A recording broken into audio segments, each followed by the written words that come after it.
how can you judge someone for what they're going through? But I mean, that's what I do. Let's be honest. Hey YouTube, welcome back to my channel.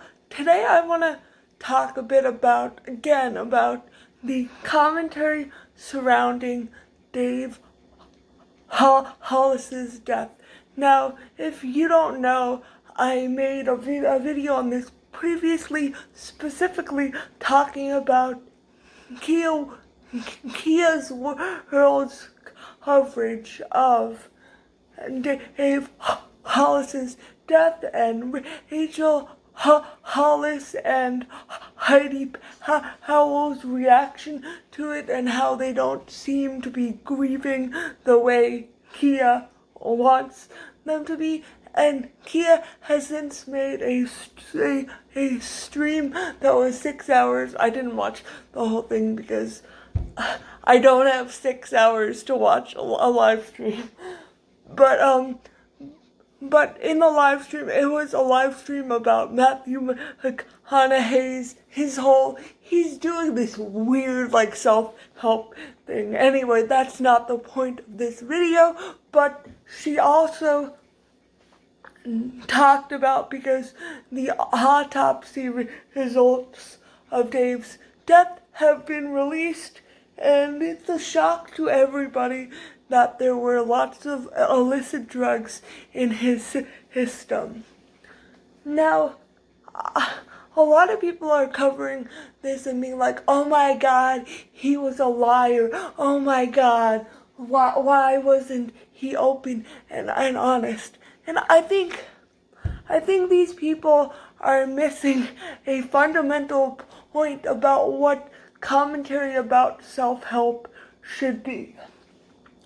And of course, I'm not an expert, but this is my opinion. This is my video, so obviously it's going to be my opinion. But self-help gurus or whatever, they're not perfect people. They struggle. They go through horrible things just like everybody else. But also, in the self-help space especially, there's a lot of talk about authenticity. I mean, every news article written about the Hollises is about, like, their authenticity. They talk about their sex life. They talk about, their alcohol problems. They're so authentic. But then meanwhile, there's all this other stuff going on. They had an amazing, exceptional marriage. All of a sudden they're divorced. Like, obviously there was more going on than they were saying. So the fact that they were authentic is already completely not true. We know. Sorry, I was just thirsty and I have my Diet Coke here. But also, self-help gurus, even though they're very open about their lives and they put themselves out there, they don't owe people any explanation of what's going on in their personal life. And I know you could argue, well, if they put it out there, they should put everything out there. People are allowed to have boundaries. Even if I don't like Rachel Hollis, even if I don't like Dave Hollis, they're still allowed to have boundaries. If Dave was struggling with addiction and he didn't want to tell people about it, that's his prerogative. That doesn't make him a shady person. It makes him a human being. As somebody who has struggled with a lot of mental health issues in my life, and I've also been very open about it on the internet. I had a blog for like a decade where I shared my experience with my eating disorder and anxiety and depression and all of that. But that doesn't mean now anytime I'm struggling or I have a relapse that I owe it to the internet to tell them. Like, no, even if I'm still posting regularly about other stuff, it's still my prerogative. I'm still allowed to have privacy and to struggle to be a human being. I'm not saying that's not true, but I don't think he ever came out and said, like, I'm suffering from this, because it would tarnish his image of being this, like, perfect guy that he claims everyone wanted him to be. And I say, and I've always said from the beginning, no one really wants you to be like that. Everyone wants, at least the people who I interact with, wants you to be real. Like if you're claiming to be real, be real. I think everyone, even people his like super fans, are like wanting to accept this and say, oh my gosh, he was human, it's okay. So I just wish that he would have like allowed himself to be his true self, because I think his life would have been better. And, you know, he could have maybe helped other people who are really struggling with things that he was obviously struggling with. One of the things KeyasWorld said in that stream that really got to me was that the autopsy said he had a history of depression, so why didn't he tell people, oh, I'm so depressed?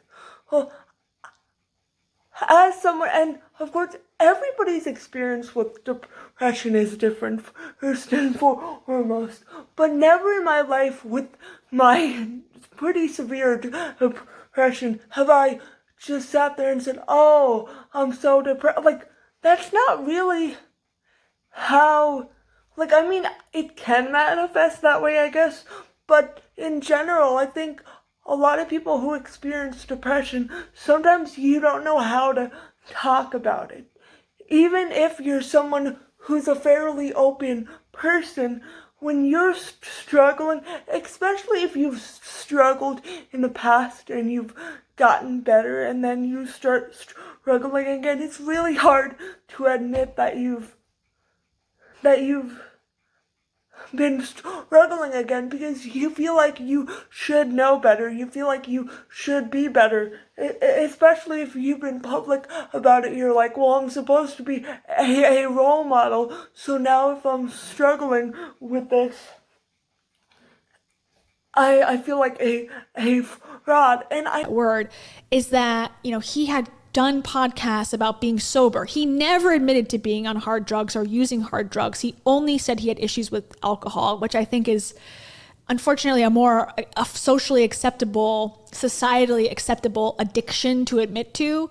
I know people are gonna say, well, he brought this onto himself, and to a certain degree, yes, but at the same time, it's still our job to be better people, to be empathetic, and to give people grace. If he was struggling with that, it's sad that he couldn't open up to people, but at the same time, are we gonna keep dragging him through the mud? Are we gonna keep dragging Rachel through the mud?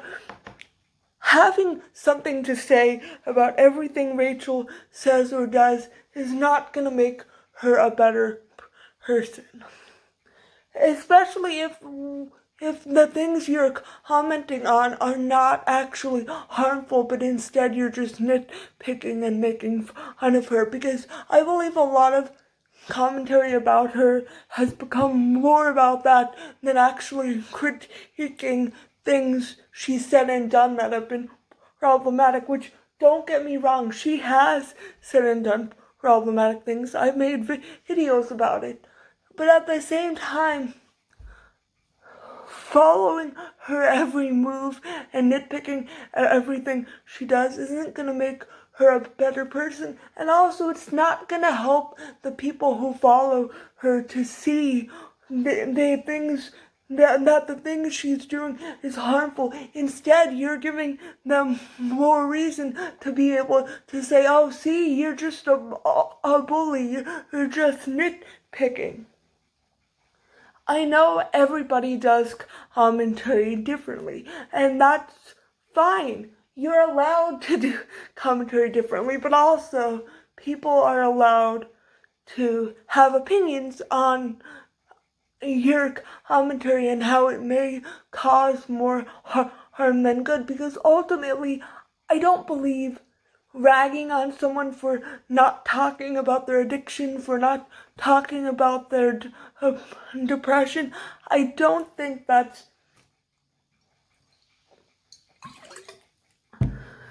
Sorry, I'm losing my voice. I don't think that's helpful to anybody in the end, and I think if your end goal in commentary is to educate, then shouldn't you want to do that?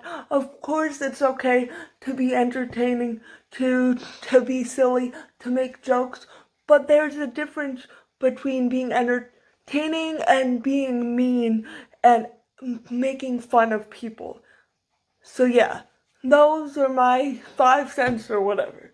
I would say 2 cents, but I talked a lot, so it's more than 2 cents.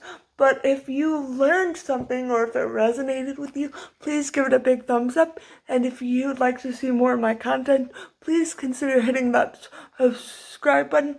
And again, I just want to reiterate, even though I don't think I said it in this video, but I said it in my last video, I do not hate KeyasWorld. I do not want her to get cancelled or attacked. I would just like her to take a step back and think maybe what I'm doing is causing more harm than good. So yeah, thank you so much for watching, and I hope to see you again next time. Bye!